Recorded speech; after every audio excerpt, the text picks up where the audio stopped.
Si tu es dans le domaine du commerce, du marketing digital, du e-commerce, de la vente en ligne, etc., alors cette vidéo, elle est faite pour toi. Dans cette vidéo, je vais t'expliquer comment créer une offre tellement irrésistible que tes clients ne manqueront pas d'acheter. Alors, tu as plus intérêt à regarder cette vidéo jusqu'à la fin parce qu'il s'agit d'un cumul de méthodes qui sont indispensables pour former l'offre irrésistible. Alors, regarde cette vidéo jusqu'à la fin. La première chose, c'est de connaître avec précision ton audience cible. Je vous explique. Eh bien, si vous voulez vendre quelque chose, peu importe ce que vous voulez vendre, d'accord, vous devez d'abord savoir à qui vous voulez vendre. Parce que vous ne pouvez pas débarquer sur le marché comme ça, d'accord, vous ne pouvez pas débarquer sur Internet et vouloir vendre à tout le monde. À force de vouloir vendre à tout le monde, on finit par ne vendre à personne, d'accord? Vous devez cibler des personnes. Et pour cela, vous devez connaître avec précision votre audience cible. Parce que votre audience cible doit être a priori intéressée par ce que vous voulez vendre avant d'acheter. Et pour cela, pour connaître votre audience cible, vous allez devoir faire une étude de marché, d'accord? Vous devez savoir votre audience cible. Vous pouvez lui donner un nom. D'abord, on va donner un exemple, d'accord? Je suppose que votre audience cible a un nom. Elle s'appelle John Doe, d'accord? John Doe. Alors, vous devez connaître avec précision John Doe, d'accord? Alors, pour cela, vous devez d'abord connaître sa tranche d'âge. Alors, John Doe doit être dans une certaine tranche d'âge. Votre produit doit être destiné à une certaine tranche d'âge. Donc, vous devez déjà déterminer cette tranche d'âge-là. Alors, au-delà de la tranche d'âge de votre public cible de John Doe, d'accord, vous devez également déterminer, par exemple, sa ville. Si votre produit est un produit physique, par exemple, vous devez cibler des habitants d'une certaine ville. Donc, je suppose que John Doe doit habiter Cotonou au Bénin, d'accord. Vous devez également cibler ses intérêts, ses centres d'intérêt, d'accord, ses revenus, etc. Vraiment, vous devez connaître le maximum d'informations sur votre cible avant de commencer à vendre. Parce que comme ça, la tâche vous sera beaucoup plus facile pour trouver exactement le public cible que vous recherchez en fonction de votre domaine d'activité et en fonction de votre produit. Je suppose que votre produit, c'est cet iPhone, d'accord? Alors, vous devez mettre en avant les avantages ou les bénéfices de votre produit pour votre client cible. C'est pourquoi je dis que vous devez vraiment connaître votre client cible, d'accord? La plupart des personnes se contentent généralement de mettre en avant les caractéristiques du produit au lieu de se concentrer sur les avantages et les bénéfices de ce produit pour les clients cibles, donc pour John Doe. Alors, quand on parle d'avantages ou de bénéfices de votre produit pour votre client cible, d'accord, pour John Doe, eh bien, vous devez en fait mettre en avantage les raisons, en fait, l'intérêt que votre client a à acheter le produit.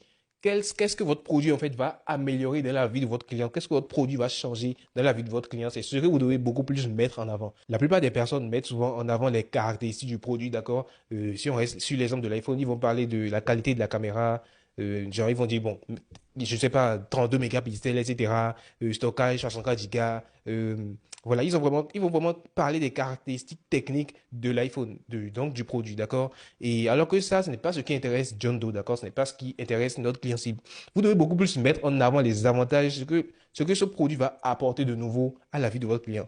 Et pour cela, toujours avec le même exemple, on peut par exemple dire, reformuler autrement en disant qu'avec ce produit, eh bien, vous allez pouvoir prendre des vues incroyables, des vues imprenables, d'accord, des vues de meilleure qualité que les autres téléphones. Vous allez pouvoir, eh bien, stocker vos photos efficacement avec le stockage de ce produit, d'accord, de cet iPhone, etc., etc. Par contre, avec l'exemple spécifique de cet iPhone, d'accord, vous devez beaucoup plus toucher les réels triggers, les réelles raisons pour lesquelles les gens vont acheter votre produit. Vous devez vraiment creuser, en fait, les réelles raisons pour lesquelles votre public cible va acheter ce produit.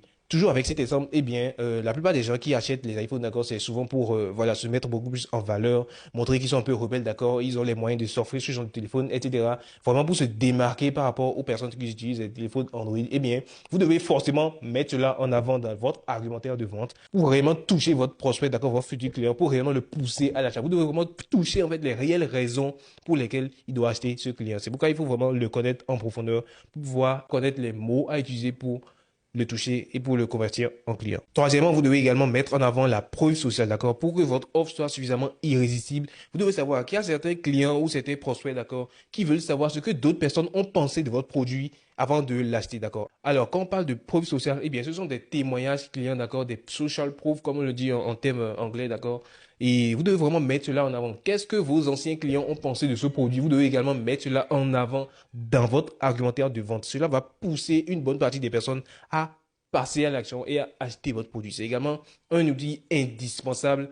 Peu importe ce que vous devez vendre, vous devez vraiment mettre des témoignages clients en avant. Quatrièmement, vous devez également mettre des stratégies marketing, des stratégies de vente dans votre offre marketing, d'accord? Alors, très rapidement, je vais vous donner 3 exemples de stratégie marketing, de stratégie de vente, on va dire, d'accord? Vous pouvez, par exemple, ajouter l'effet d'urgence, c'est-à-dire quoi? Vous pouvez dire que, voilà, pour votre produit, d'accord, il est disponible en stock limité, d'accord? Vous limitez la quantité de votre produit. Même si vous savez que vous avez, par exemple, 50 pièces de ce produit, d'accord? Vous dites, par exemple, dans votre argumentaire de vente qu'il ne reste que 10, 15, ou pourquoi pas, qu'il ne reste que 5 à 3, d'accord, de ce produit encore disponible. Cela va pousser, en fait, le client, ou plutôt le futur client, à passer à l'action dès maintenant parce que le stock est limité et donc le produit va bientôt finir. Le client doit vraiment avoir l'impression que s'il ne passe pas à l'action dès maintenant, il ne pourra pas le faire plus tard, d'accord?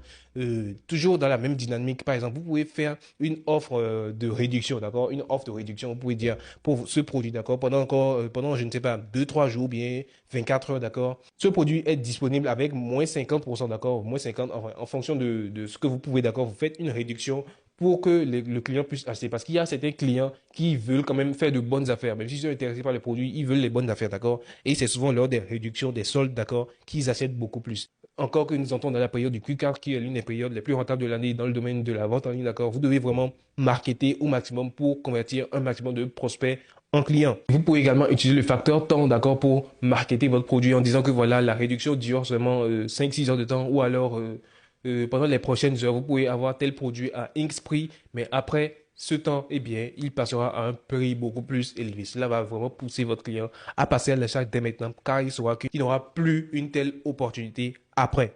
Pour finir, eh bien, vous devez également augmenter la valeur perçue de votre offre et bien sûr diminuer le risque perçu de celui-ci. Pour augmenter la valeur perçue de votre offre, eh bien, il y a diverses méthodes, d'accord? Vous pouvez, par exemple, jouer sur le prix.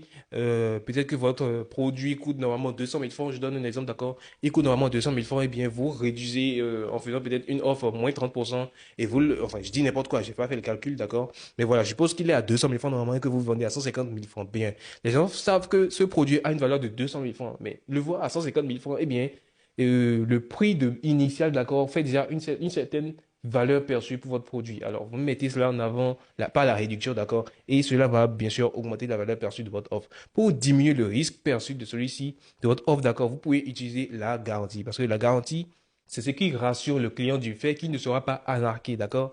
Il y a énormément d'arnaqueurs en ligne, dans le commerce en ligne, d'accord. Vous pouvez également utiliser cette stratégie-là pour convertir d'autres personnes en clients, parce que la garantie, en fait, a pour rôle d'inverser le risque du client vers vous, d'accord? Vous pouvez lui vendre ce produit, d'accord? Et s'il veut s'assurer que ce soit de qualité, vous pouvez lui dire que voilà, il a une garantie de 30 jours, de 60 jours, en fonction de ce que vous pouvez, d'accord? Vous utilisez la garantie quand vous êtes sûr de la qualité de votre produit. Et voilà, le client sentira qu'il ne perd rien, en fait. Si le produit n'est pas de bonne qualité, qu'il ne répond pas aux critères auxquels il pensait en achetant, eh bien, il pourra se faire rembourser.